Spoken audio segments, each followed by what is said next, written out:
pierwsza. Jak już kupia nowe szaty, stare potargą na szmaty. Teraz muszę ponarzekać, bo już nie mam co oblykać. Nie mam co oblec, nie mam co oblec, nie mam co oblec, dość nie mam co oblec, bo nie mam co oblec. Na kronflekach mam szczewiki, bez te szykowne nawyki.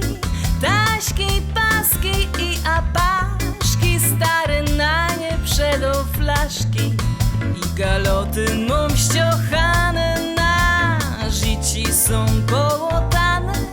Mam też jedne zwane dżinsy, bo na lepsze nie ma pieniędzy.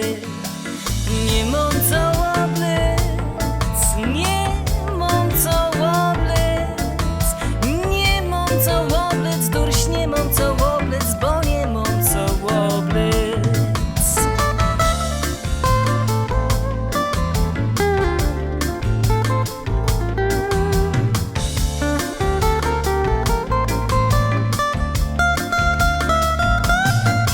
Pelerynka mam z opaska, mantel gryfny jak słobroska. Jedna kecka mam po umie, jak ją nosza to mnie łomie. Inkszo dała mi sąsiadka, szpetno angielsko kratka. Inkszo to mam po teściowej, no to nie kupuję nowy. I duś nie mam co oblec, nie mam co oblec, nie mam co oblec, durś nie mam co oblec, bo nie mam co oblec. Mam też żakiet z galotami, ale dziela go z molami. Jedna bluza z górniczego, fajno, ale nic takiego.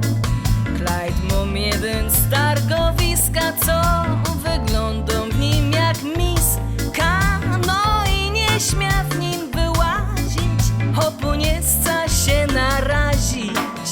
I dusz nie mam co oblec, nie mam co oblec, nie mam co oblec, durś nie mam co oblec, bo nie mam co oblec.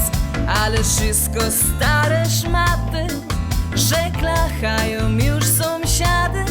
Najpierw wschódna, co tam drzewa, bo nie wyda zarła chleba. I się fund na nowe łachy, co będziecie ciepać machy. Potem się odszczela wena i zaś byda gryfno frela. A teraz nie mam co oblec,